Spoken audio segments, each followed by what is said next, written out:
সুপ্রভাত সকলকে, শুভ সকালে শুভেচ্ছা জানিয়ে আরেকটা দিন শুরু করলাম। বাইরে বেশ ঠান্ডা ঠান্ডা হাওয়া দিচ্ছে, খুব ভালো লাগছে। যদিও এই শীতে এত আমাকে সর্দি হচ্ছে না, বাপরে বাপ, প্রচণ্ড ঠান্ডা লেগে যাচ্ছে। সে যাকে যাক, সে ওষুধ খেয়ে চালিয়ে দেওয়া যাবে, কিন্তু ঠান্ডাকে আমি মিস করতে চাই না। এত ভালোবাসি ঠান্ডাটাকে, তো কি আর করা যাবে, ঠান্ডা লাগলে লাগবে, আর কিছু করার নেই। যতটা সম্ভব আর কি সাবধানে থাকছি।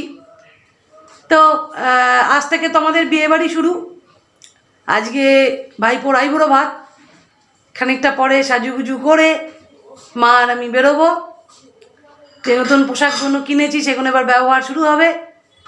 তো মা এখন চা করছে, চাটা খেয়ে একটু বেরোবার আছে, বেরিয়ে তারপরে আবার ওদিকে যাবার তোড়জোড় শুরু হবে। সবটাই অবশ্যই যতটা আমি তুলতে পারবো আপনার সঙ্গে শেয়ার করব। তো এভাবেই আজকের দিনটা শুরু করলাম। আশা করি আজকের দিনটা আপনাদের প্রত্যেকের খুব ভালো কাটবে, খুব সুন্দর কাটবে। আর আপনারা নিশ্চয়ই, এই ঠান্ডা পড়ে গেছে এখন, এই ঠান্ডার মধ্যে খুব ভালো আছেন, নিশ্চয়ই সুস্থও থাকবেন, ঠাকুরের কাছে প্রার্থনা করি। মা তো চা করছে এখন, ভেবেছিলাম সকালের চাটা আমি করব, কিন্তু একটা সত্যি কথা আপনাদের সাথে শেয়ার করি, কারণ আপনাদের সাথে তো সব কথা আমি বলি। চাটা না বড্ড বাজে করি, চাটা ভীষণ বাজে করি। কফিটা ভালো করি, বলতে নেই, যারা খেয়েছে কফিটা ভালো করি, কিন্তু আমার চায়ের কথা শুনলে সবাই দৌড়োয়। কি জানি বাবা, চাটা যদি জুত করে করতে পারি না। তাই সকালের চাটা মার হাতেই খাই, সকাল বিকেল দুবেলাই। কারণ চাটা মা খুব ভালো করে, দিনটাই বাজে হয়ে যাবে চাটা যদি ভালো না হয়। তো যাই হোক, মার হাতে চা দিয়েই দিনটা শুরু হবে, বা শুরু করছি। চলুন তাহলে সারাদিন যেমন যেমন যাবে আপনাদের সাথে শেয়ার করব। আমার মা একদম রেডি বিয়েবাড়ি যাওয়ার জন্য। মা ঠিকঠাক? বাহ, দেরি হয়ে গেল বলো আজ আমাদের বেরোতে একটু। এই তো আইবুড়ো ভাত, একটু দেরি হয়ে গেছে। আইবুড়ো ভাত আর কি করবো, কাজকর্ম সেরে এরপরে তবে তো বিয়ে বাড়ি যাওয়া। আমাদের তো কাজকর্ম চিরকালই রয়েছে। একটু জোরে বলো, তোমার গলাটা আসতে হয়ে গেছে। কাজকর্ম চিরকালই রয়েছে, হ্যাঁ, কাজেরটা শেষ হবে না। বিয়ে বাড়ি কি আর এমনি কি সবই সমান। এবার আমি আমার শ্বাসটা একটু দেখিয়ে দিই আপনাদের। এই একদম রেডি আমি। এই হলো আমার নতুন জ্যাকেট। তাহলে এবার বিয়ে বাড়ি যাওয়া যাক, ওখানে গিয়ে আবার আপনাদের সাথে দেখা হবে। এবার মা আর আমি একটু একসঙ্গে দেখাই। মা আর আমি একদম রেডি, চলুন তাহলে বেরিয়ে পড়া যাক। এটা হলো বিয়ে বাড়ি, বিয়ে বাড়ির সামনে একদম দাঁড়িয়ে আছি। মা বিয়ে বাড়ির সামনে পোজ দিয়ে দাঁড়িয়ে আছে। বাহ, কি সুন্দর গেটটা সাজানো। এইটা হচ্ছে বাড়ি।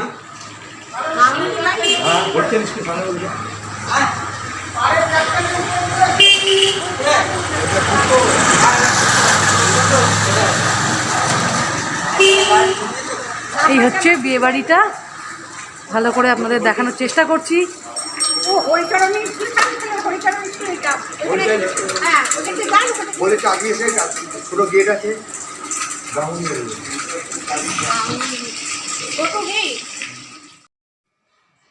এখন দাদার বাড়ির ভেতরটায় প্রবেশ করা যাক, চলুন আপনাদের সঙ্গে নিয়েই যাই।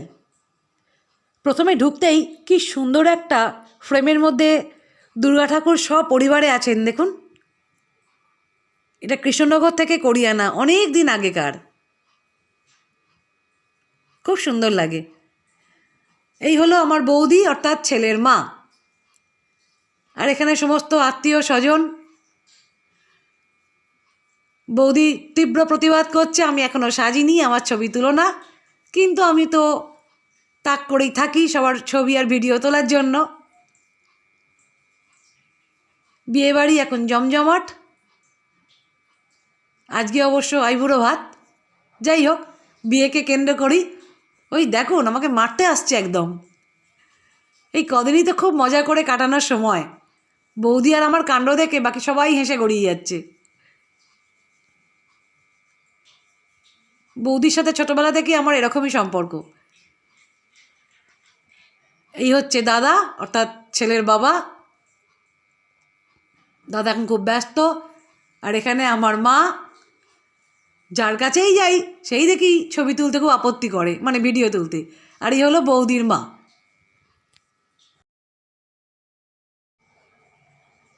এই যে বারান্দাটা দেখছেন, এটা আমার ভীষণ প্রিয় জানেন। এদের বাড়ির মধ্যে ছোটোবেলার প্রচুর স্মৃতি রয়েছে এই বারান্দাটাকে ঘিরে। আগে কতক্ষণ ঘন্টার পর ঘন্টা প্রায় আমি এখানে বসে থাকতাম আর জেঠু জেঠিমার সাথে কত গল্প করতাম। তখন অবশ্য বারান্দার রূপটা ছিল আলাদা। দাদা ধীরে ধীরে এটাকে সাজিয়ে খুব সুন্দর করে তুলেছে। এটা আমার খুব প্রিয় জায়গা এই বাড়ির মধ্যে।